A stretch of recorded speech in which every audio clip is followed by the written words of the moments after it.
Merci de choisir Bafong Télévision pour vous informer. Vous faites bien, mesdames, messieurs. Recevez nos civilités. Bon début de semaine et bienvenue au journal. Au sommaire de cette édition, rencontre d'échange, de découverte et d'exposition de la région de l'Ouest en abrégé REDEO. Deuxième édition, l'événement est en cours à Bafoussam. La cérémonie d'ouverture de cet événement majeur s'est tenue au stade Toquette le vendredi 13 décembre dernier, sous la présidence du ministre de la Décentralisation et du Développement local, Georges Elanga Obam.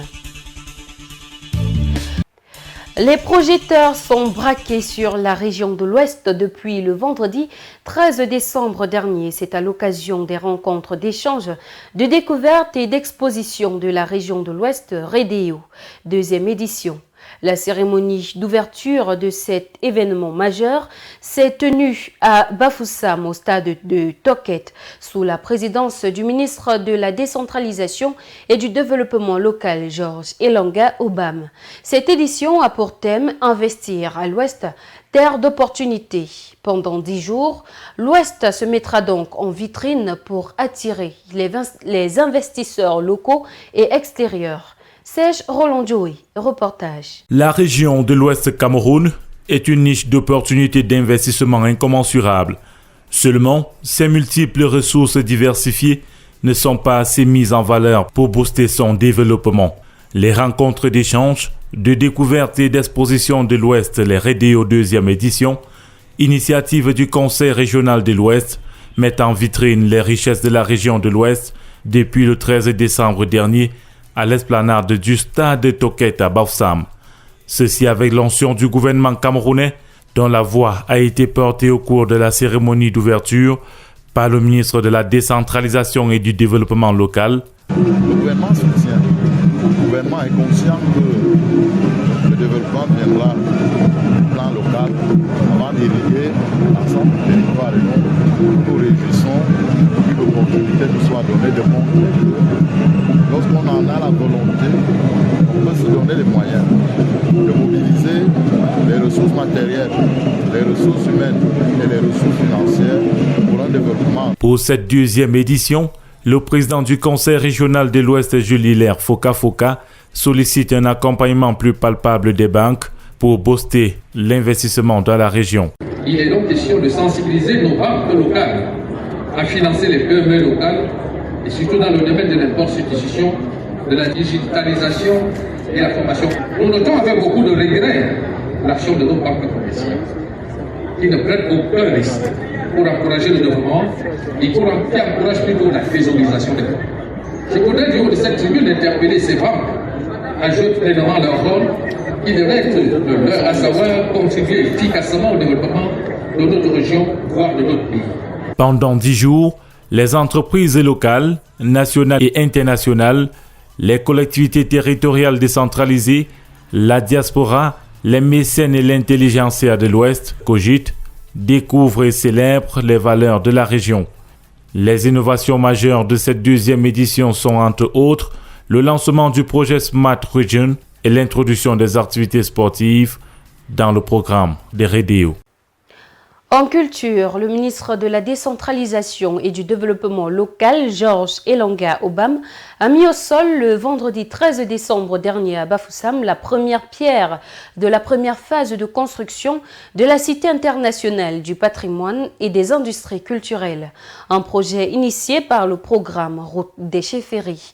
L'événement s'est déroulé en présence du gouverneur de la région de l'Ouest, Awa Fonka Augustine, de la directrice de l'Agence française de développement Virginie Dago, du président du Conseil régional de l'Ouest, Jules Hilaire Foka, et d'un collège de chefs traditionnels venus des 4 aires culturelles du Cameroun.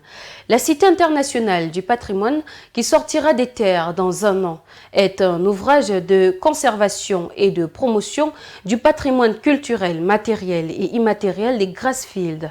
Découvrons-le dans ce reportage que signe pour nous Blanchard Thierry-Sop. À l'entrée de la chefferie Bamougoum, sortira des terres dans les 12 prochains mois un joyau architectural représentant la Cité internationale du patrimoine, des industries créatives et culturelles. Ce projet futuriste est une initiative du programme Route des Chefferies. en posant la première pierre de la construction de la première phase de ce gigantesque joyau le vendredi 13 décembre 2024. Le ministre de la Décentralisation et du Développement local, Georges Elanga Obam, a salué cette initiative qui va reconnecter plusieurs générations à leur histoire et leur culture. C'est toujours très bien quand on promeut la culture de son pays. Cela permet que l'on sache quelle est son histoire et cela permet d'être enraciné sur son territoire. Et lorsque je vois ce qui est en préparation ici, c'est un édifice qui va abriter un certain nombre d'infrastructures qui sont de nature à promouvoir la culture ici. Ce complexe polyvalent comportera entre autres un laboratoire de conservation des biens culturels, une réserve de plus de 5000 objets, un incubateur d'entreprises culturelles, un centre de formation, des espaces d'exposition et de détente, une salle de spectacle. Le tout bâti sur une superficie de 7 hectares pour un coût de plus d'1,3 milliard de francs CFA. L'Agence française de développement, l'AFD, principal bailleur de fonds à travers ce projet, accompagne le Cameroun dans sa vision d'émergence. Virginie Dago, directrice de l'AFD Cameroun. On a soutenu ce programme avec un financement de 2 millions d'euros, mais en fait, c'est un soutien qui s'inscrit dans une stratégie. Cette stratégie, c'est de soutenir les industries culturelles et créatives.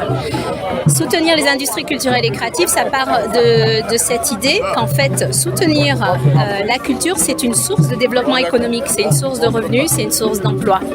Et comme je disais à l'instant, c'est aussi en fait une source de fierté nationale. Et c'est quelque chose qui ça nous parle en tant que valeur, que les gens soient attachés à leur patrimoine, à leur culture, à leur histoire. Avec cette cité internationale du patrimoine, la région de l'Ouest va davantage s'imposer comme une destination prisée de tourisme au Cameroun.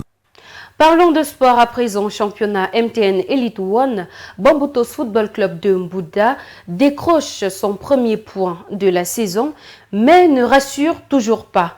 C'était face à Young Sport Academy de Bamenda, rencontre comptant pour la deuxième de l'élite. Un match nul, 0 but partout, à l'allure d'une défaite pour les fans des Mangwa Boys. Simplice Chofo, reportage. 0 but partout est le premier point de la saison récolté, mais toujours des tensions au stade Arena de Mbouda pour un public qui a soif de buts et surtout de victoires pour son équipe chérie. C'est sous escorte des forces de sécurité et de défense que les joueurs et le staff technique du fils unique ont quitté le stade ce dimanche 15 décembre 2024 après un triste match nul, 0 but partout contre Young Sport Academy.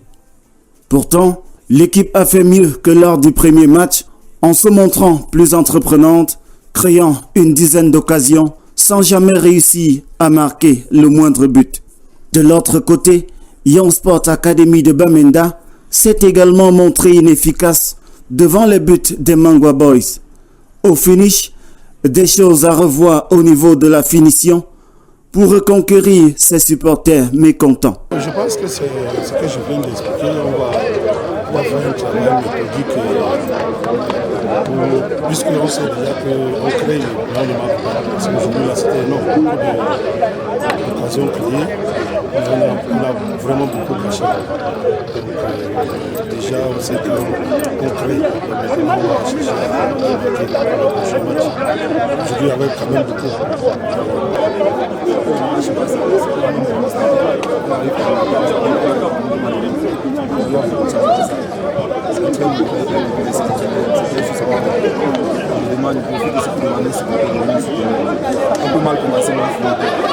Chez les sous-marins jeunes de Bamenda, il faudra également travailler pour un véritable décollage.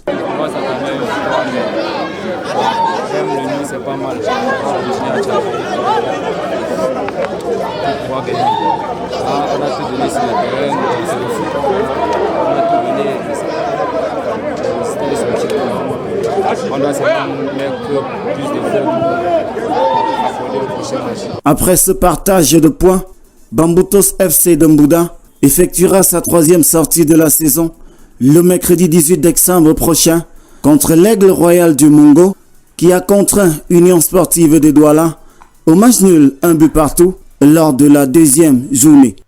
C'est la fin du journal, mesdames, messieurs. Merci de nous avoir suivis. Au plaisir de vous retrouver très prochainement pour une nouvelle édition. Bonsoir.